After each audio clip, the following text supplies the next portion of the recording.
Hello students, ఈరోజు నేను చెప్పబోయేది ఏంటంటే అసలు ఫిజిక్స్ అంటే ఏంటి, ఈ ఫిజిక్స్ యొక్క ఉద్దేశం ఏంటి. అసలు మెయిన్ ఈ ఫిజిక్స్ అనేది న్యాచురల్ ఫెనామినా, మన చుట్టూ జరుగుతున్నటువంటి న్యాచురల్ ఫెనామినా, న్యాచురల్గా జరిగేటువంటి వాటిలన్నింటినీ కూడా ఏంటంటే అధ్యయనం చేస్తుందన్నమాట. అంటే ఒక రకంగా చెప్పాలంటే, సపోజ్ మీకు అర్థమయ్యేటట్టు చెప్పాలంటే, రోజు కూడా లైట్ని చూస్తాం. ఈ లైట్ ఎందుకు వస్తుంది, ఎలా వస్తుంది, దాని యొక్క ప్రాపర్టీస్ ఏంటి, ఆ లైట్ని ఎట్లా మెజర్ చేస్తాము, అంటే ఎలా కొలుస్తాం, దాంట్లోనే క్వాంటిటీస్ అని ఎలా కొలుస్తాం, ఇట్లాంటివన్నీ కూడా మనకి వివరిస్తుంది. అది మనకి గ్రావిటీ ఉంది, భూమికి ఆకర్షణ శక్తి. అసలు అది ఎందుకు వస్తుంది, ఎలా వస్తుంది, దాన్ని ఎలాగా మెజర్ చేయాలి అనేది మొత్తం అంతా కూడా ఫిజిక్స్ అనేది మనకి వివరిస్తుంది. మన చుట్టూ ఉన్నటువంటి న్యాచురల్ ఫినామినాలు ఏమైతే ఉన్నాయో, మన చుట్టూ ఏమైతే జరుగుతున్నాయో న్యాచురల్గా, అట్లన్నింటిని కూడా కరెక్ట్గా క్యాలిక్యులేట్ చేయగలగటం, అవి ఎందుకు జరుగుతున్నాయి అని వివరించగలగటం అనేది ఫిజిక్స్ యొక్క ముఖ్యమైన ఉద్దేశం. సో ఈ ఫిజిక్స్లో ఏం చేస్తామంటే, అన్నిట్లో మనం ఏం చేయాలి, ఇందులో మన జరిగిన న్యాచురల్ ఫినామినా అన్నీ కూడా మనం కొలవగలగాలి. ఏదైనా సరే మనం కొలవాలి. గ్రావిటీ, దీని మీద మనకి ఎర్త్ మీద గ్రావిటీ ఎంత ఉంది అని మనం అక్కడ మెజర్ చేయగలగాలి, అట్లాగనమాట. సో ఇట్లాగా మనం ఏ క్వాంటిటీస్ని అయితే మెజర్ చేస్తామో, ఆల్ మెజరబుల్ క్వాంటిటీస్ ఏదైతే మెజర్ చేయగలిగో అవన్నీ కూడా all measurable quantities are called as physical quantities. Physical quantities, all measurable quantities are called as physical quantities. అస్సలు మనం ఇక్కడ ఫిజికల్ క్వాంటిటీ అంటే ఏంటంటే all measurable quantities, physical quantities. So ఇక్కడ all measurable quantities are called physical quantities.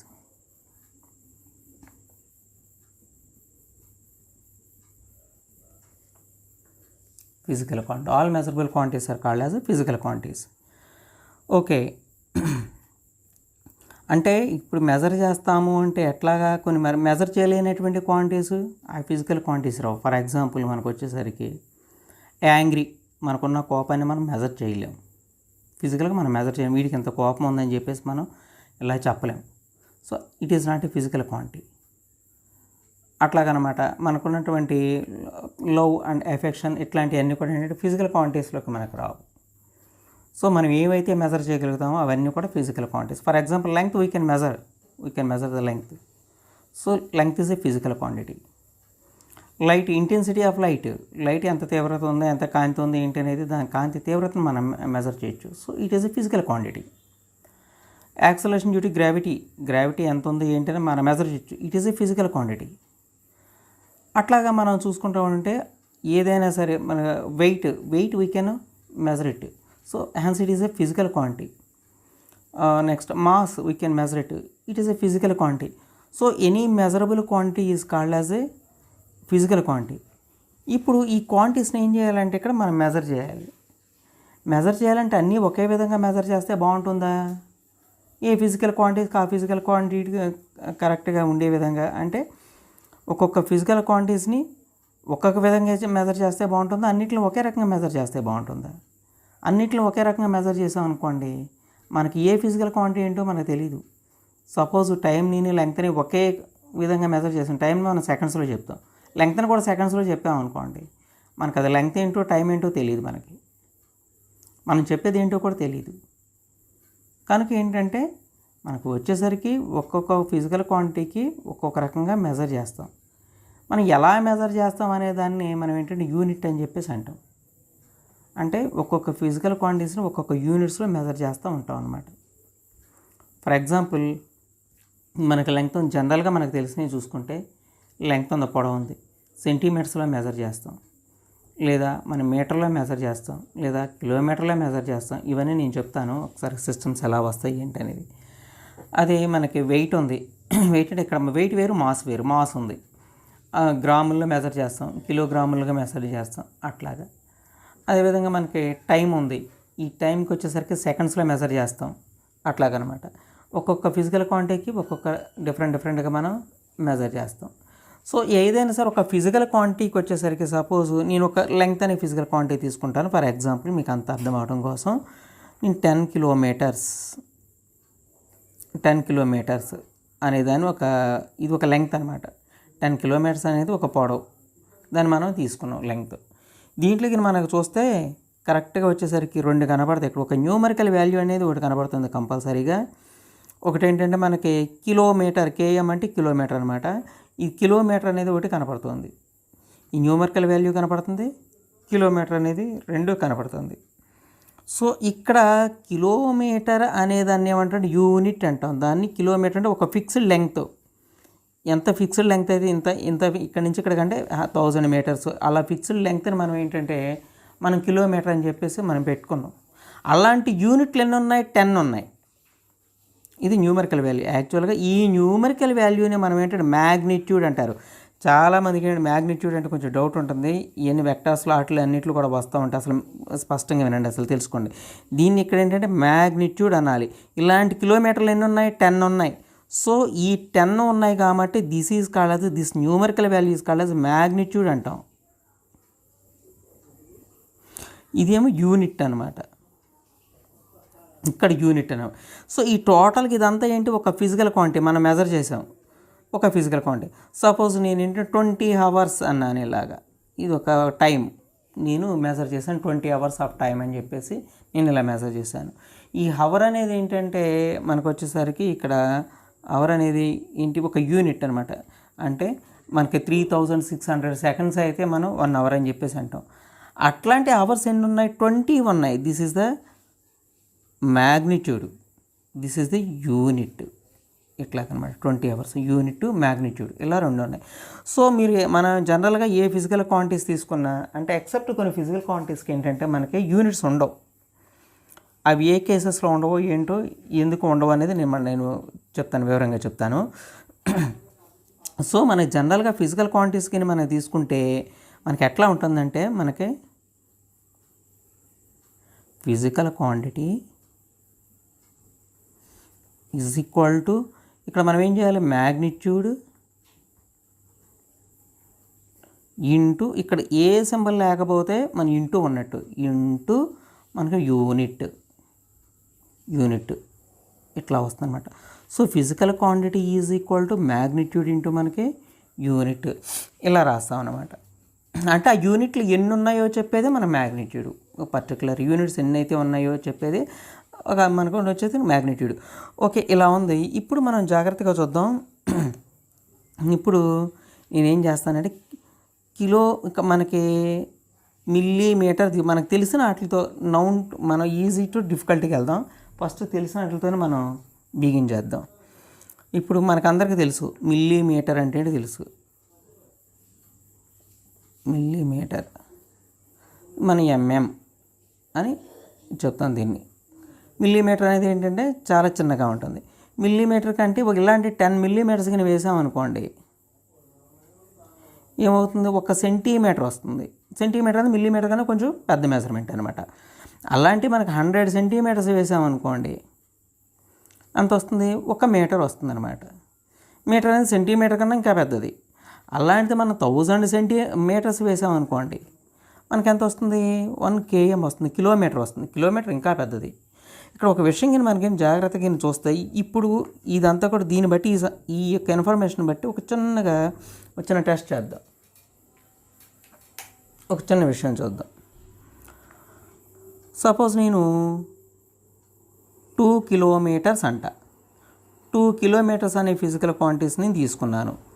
2 kilometres is equal to మన 2 into 1 kilometre 1000 metres కాబట్టి kilometre ప్లేస్లో నేను 1000 మీటర్స్ అని రాస్తున్నా.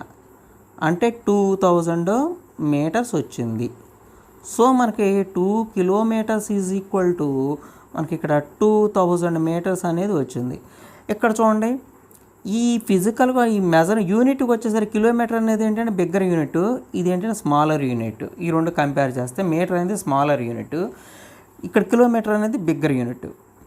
సో ఇక్కడ బిగ్గర్ యూనిట్ వచ్చినప్పుడేమో ఇక్కడ న్యూమెరికల్ వాల్యూ ఏమో చిన్నగా వచ్చింది, స్మాలర్ యూనిట్ వచ్చేసరికి ఏంటంటే మనకి న్యూమెరికల్ వాల్యూ పెద్దగా వచ్చింది. అంటే ఏం జరుగుతుందంటే ఇక్కడ కిలోమీటర్స్ అంటే యూనిట్ స్మాలర్ యూనిట్స్ తీసుకునే కొలది మనకేమవుతుంది, ఇక్కడ మ్యాగ్నిట్యూడ్ అనేది ఏమవుతుంది, ఇంక్రీజ్ అవుతుంది. బిగ్గర్ యూనిట్స్ తీసుకునేసరికి మనకి మ్యాగ్నిట్యూడ్ ఏమవుతుంది, డిక్రీజ్ అవుతుంది. సో ఈ మ్యాగ్నిట్యూడ్ ఈ యూనిట్ ఈ రెండిట్లో కింద చూసుకుంటే యూనిట్ని కింద బిగ్గర్ యూనిట్స్ తీసుకుంటుంటేనేమో మ్యాగ్నిట్యూడ్ తగ్గిపోతుంది, స్మాలర్ యూనిట్స్ తీసుకుంటేనే మ్యాగ్నిట్యూడ్ పెరిగిపోతుంది అనమాట. ఒకటి తగ్గితే ఇంకోటి పెరుగుతుంది. Such type of proportion is called as inverse proportion అని చెప్పేసి అంటాం. ఇన్వర్స్ ప్రపోర్షన్ అని చెప్పేసి అంటాం. సో ఇక్కడికి వచ్చేసరికి ఈ ఫిజికల్ క్వాంటిటీస్ మనం మెజర్ చేసేటప్పుడు ఈ magnitude and unit, what is the relation between the magnitude and unit, ఈ రెండింటికి కూడా ఏంటంటే మనకి ఇన్వర్స్ రిలేషన్ అనేది ఉంటుందన్నమాట. అర్థమైందా? So magnitude and unit are in inverse proportion. So యూనిట్లోకి వచ్చేసరికి ఇక్కడ మనకి మ్యాగ్నిట్యూడ్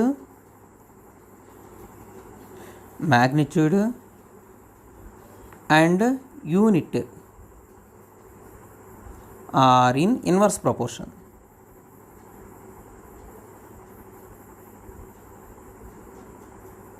ఇన్వర్స్ ప్రపోర్షన్ ఇవన్నీ కూడా ఏంటంటే ఇన్వర్స్ ప్రపోర్షన్లో ఉంటాయి.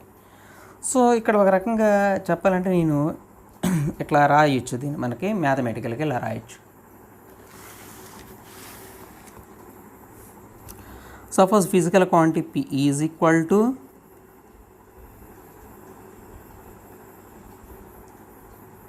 మనకి మ్యాగ్నిట్యూడ్ అంటే numerical value n into unit u అనుకుందాం. ఇక్కడ n అనేది ఏంటంటే ఇక్కడ మ్యాగ్నిట్యూడ్, ఈ మ్యాగ్నిట్యూడ్ అంటే న్యూమరికల్ వాల్యూ అనమాట.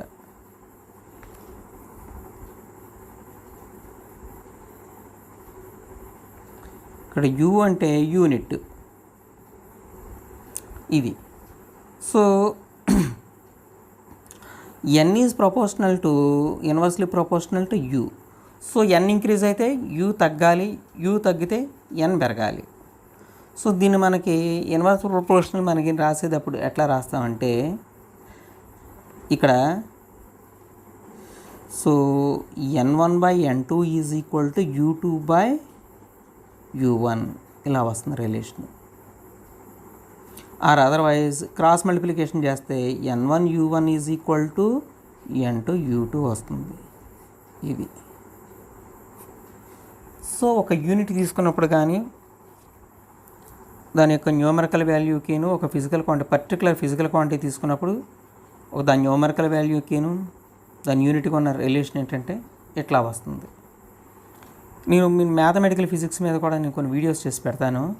దాంట్లో ఇప్పుడు ప్రపోర్షన్ అంటే ఏంటి, ట్రిగ్నామెట్రీ మీద అన్నిటి మీద మనకి ఫిజిక్స్లో యూజ్ చేసే మ్యాథమెటికల్ ఎక్విప్మెంట్ ఏముంటుంది, ఎట్లా చేయాలి, ఏమేమి యూజ్ చేస్తాం అనే దాని మీద నేను చేస్తాను.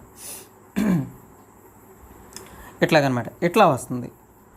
ఓకే, వీటిలోకి వచ్చేసరికి ఈ ఫిజికల్ క్వాంటిటీస్కి వచ్చేసరికి ఏంటంటే మెయిన్గా మనకి 2 టైప్స్ ఆఫ్ ఫిజికల్ క్వాంటిటీస్ ఉంటాయి. జనరల్గా వైడ్ వెరైటీగా ఏంటంటే మనకి జనరల్గా 2 టైప్స్ ఆఫ్ ఫిజికల్ క్వాంటిటీస్ మీద లాగా మనకి ఏంటంటే డివైడ్ చేశారు వీటిని. అవి ఏంటంటే ఆ 2 టైప్స్ ఆఫ్ ఫిజికల్ క్వాంటిటీస్ ఏంటంటే ఫస్ట్ వన్ ఫండమెంటల్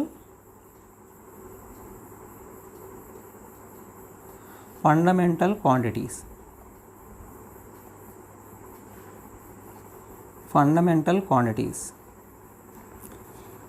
ఈ ఫండమెంటల్ ఫిజికల్ క్వాంటిటీస్ అంటే ఏంటంటే these physical quantities do not depend upon any other physical quantities. Such type of physical quantities are called as the fundamental quantities అని చెప్పేసి అంటారు అనమాట. So ఈ physical quantities the physical quantities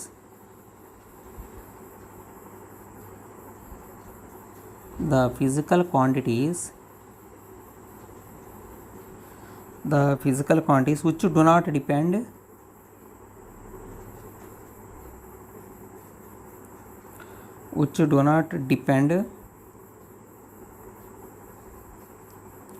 depend on other physical other physical quantities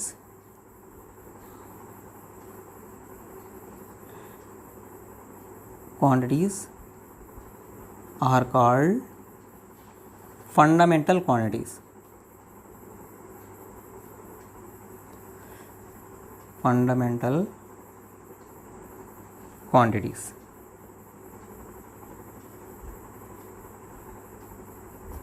అట్ను fundamental quantities అని చెప్పేసి అంటారన్నమాట. మనకు మెయిన్గా ముఖ్యంగా ఉన్నటువంటి బాగా ఇంపార్టెంట్ అయినటువంటి ఫండమెంటల్ క్వాంటిటీస్ ఏంటంటే ఫస్ట్ ద లెంగ్త్, ఈ ఇండిపెండెంట్ క్వాంటిటీస్ కింద తీసుకున్నాం అన్నమాట. తర్వాత మాస్, థర్డ్ టైం. ఇవన్నీ కూడా ఏంటంటే ఫండమెంటల్ ఫిజికల్ క్వాంటిటీస్. ఇవి లెంగ్త్, మాస్, టైం. నెక్స్ట్ ఈ ఫండమెంటల్ క్వాంటిటీస్ కొన్న యూనిట్స్ని ఫండమెంటల్ యూనిట్స్ అని చెప్పేసి అంటారన్నమాట. Next fundamental units.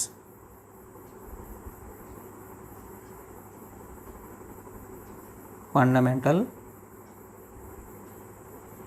యూనిట్స్. ఈ ఫండమెంటల్ యూనిట్స్ అంటే ఏంటంటే units of fundamental quantities are called fundamental units.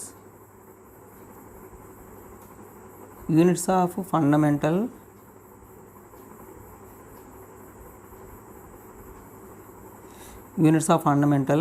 quantities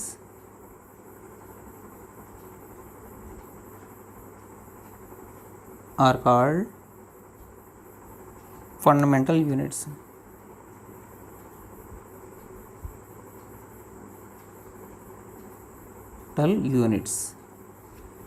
ఇట్లా వస్తాను. అయితే ఆ కొన్ని ఉన్న ఫిజికల్ క్వాంటిటీస్, మిగతా అన్ని physical quantities, other physical quantities అని ఏంటంటే ఈ ఫండమెంటల్ క్వాంటిటీస్ నుంచి మనం డెరైవ్ చేయొచ్చు వాటిని.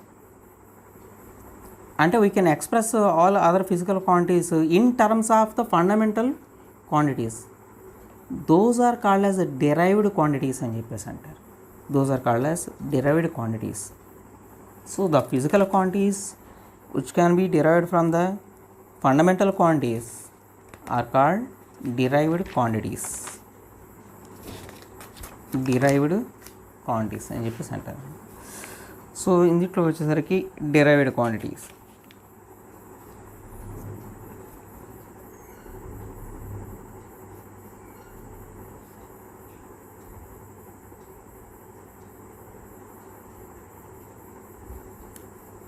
derived quantities. So the physical quantities,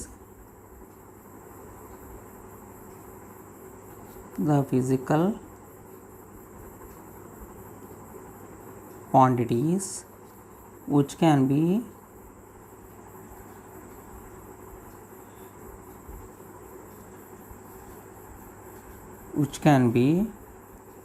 derived from fundamental quantities.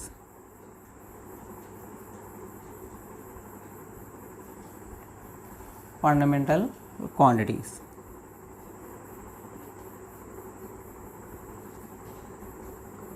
are called derived quantities. Derived quantities. ఇది బాగా వినండి ఎగ్జాంపుల్స్. అసలు డెరైవ్డ్ క్వాంటిటీస్ అంటే మీకు అర్థమయ్యేటట్టు చెప్తాను, జాగ్రత్తగా వినండి. ఇప్పుడు మనం సపోజ్ లెంగ్త్ అనేది తీసుకున్నాం అనుకోమ్మా. లెంగ్త్ అనేది మనం ఇలా మెజర్ చేస్తే లెంగ్త్ అంటాం, ఒక రెక్టాంగిల్ తీసుకుంటే ఇలా మెజర్ చేస్తేనేమో బ్రెడ్త్ అని చెప్పేసి అంటాం. కానీ ఇది లెంగ్తే. ఇలా పైకి మెజర్ చేస్తేనేమో హైట్ అంటాం, అది కూడా లెంగ్తే. సో అంటే లెంగ్త్ మెజర్ చేసే విధానాన్ని బట్టి దానికి పేరు పెడుతున్నాం, కానీ మనం ఎట్లా మెజర్ చేసినా అది లెంగ్తే అవుతుంది. ఓకే, ఫర్ ఎగ్జాంపుల్ మనకి ఏరియా అని అనుకున్నాం అనుకోమ్మ.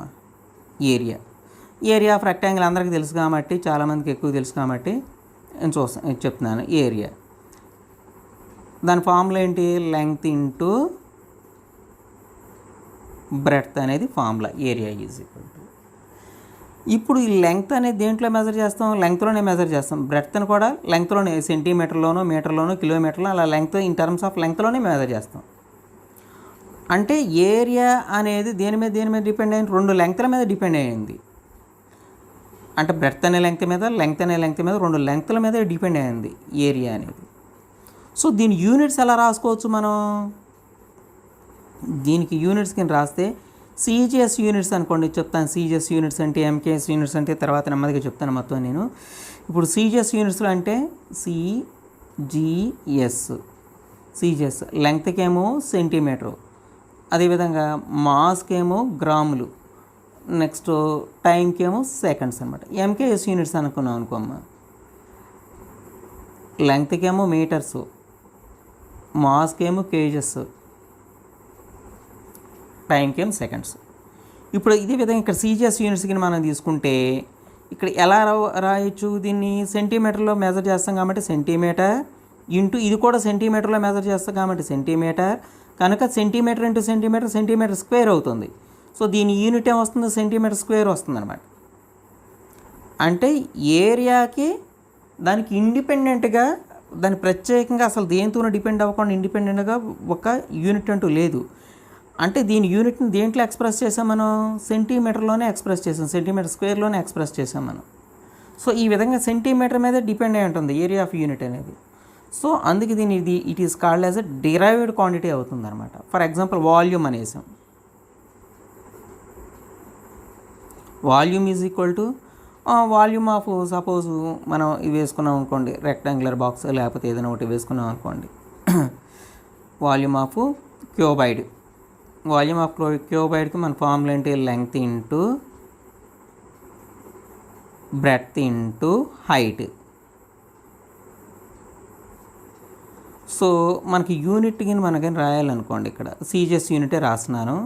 తర్వాత మీకు యూనిట్లు ఎలా రాయాలి ఏంటది నేర్పిస్తాను, అందరికి నేర్పిస్తాను. జస్ట్ ఊరికే డెరైవ్డ్ క్వాంటిటీ అంటే అర్థమవటం కోసం ప్రస్తుతానికి నేను ఎలా చెప్తున్నాను. ఈ లెంగ్త్ అనేది మనం సెంటీమీటర్లోనే మెజర్ చేస్తాం కనుక సెంటీమీటర్ ఇంటూ, బ్రెడ్త్ అనేది కూడా సెంటీమీటర్లోనే మెజర్ చేస్తాం కనుక సెంటీమీటర్ ఇంటూ, హైట్ని కూడా మనం సెంటీమీటర్లోనే మెజర్ చేస్తాం దీంట్లో సిజిఎస్ యూనిట్స్లో centimetre. So centimetre into centimetre into centimetre 3 times multiply చేసాం కాబట్టి సెంటీమీటర్ క్యూబ్ వస్తుంది. సో యూనిట్స్ ఏమవుతాయి, సెంటీమీటర్ క్యూబ్ అవుతాయి అన్నమాట వాల్యూమ్కి. సో దీనికి కూడా ఇండిపెండెంట్గా మనకేమీ లేదు. సపోజ్ మనకు స్పీడ్ అనేది వేసామనుకోమ్మా, speed is equal to distance by time, distance by time. దీనికి ఇక్కడ యూనిట్ కింద మనం రాసామనుకో, దీనికంటూ ప్రత్యేకమైనటువంటి యూనిట్ అంటే ఏం లేదు. ఈ డిస్టెన్స్ని మనం సిజిఎస్ యూనిట్స్లో దేంట్లో మెజర్ చేస్తాం, సెంటీమీటర్లో మెజర్ చేస్తాం. సెంటీమీటర్ బై టైంను మనం దేంట్లో మెజర్ చేస్తాం, సెకండ్స్లో మెజర్ చేస్తాం. సెంటీమీటర్ ఫర్ సెకండ్ దాంట్లోకి వస్తుంది. ఇదే ఇక్కడ మనం ఎంకేఎస్ యూనిట్స్ తీసుకున్నాం అనుకోండి, మనం ఏం రాయాలి ఇక్కడ, metre into metre. So metre square వస్తుంది దీనికి. ఇక్కడ ఎంకేఎస్ యూనిట్స్లో కింద మీరు కింద ఎక్స్ప్రెస్ చేయాలనుకుంటే metre into metre. So metre cube వస్తుంది దీనికి యూనిట్. సో దీనికి ఎంత వస్తుంది, అదే ఎంకేఎస్ యూనిట్స్లో అయితే మీటర్ ఫర్ సెకండ్ వస్తుంది. వీటికంటే ఇండిపెండెంట్గా ఏం యూనిట్స్ అంటే ఏం లేవు. అంటే వీటి యూనిట్స్ అన్నీ కూడా అదర్ యూనిట్స్ అనమాట. అంటే ఈ టైము, లెంగ్త్, మాస్ వీటిలోనే ఎక్స్ప్రెస్ చేసాం. సో ఇట్లాంటి క్వాంటిటీస్ అన్నీ కూడా మనం ఏమంటారంటే డిరైవ్డ్ క్వాంటిటీస్ అని చెప్పేసి అంటారన్నమాట. So derived units of derived quantities are called as derived units అని చెప్పేసి అంటారు. డిరైవ్డ్ యూనిట్స్ చూద్దాం.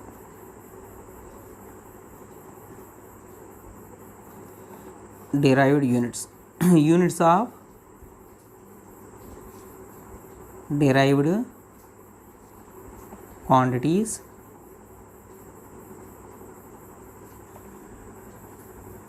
are called derived units.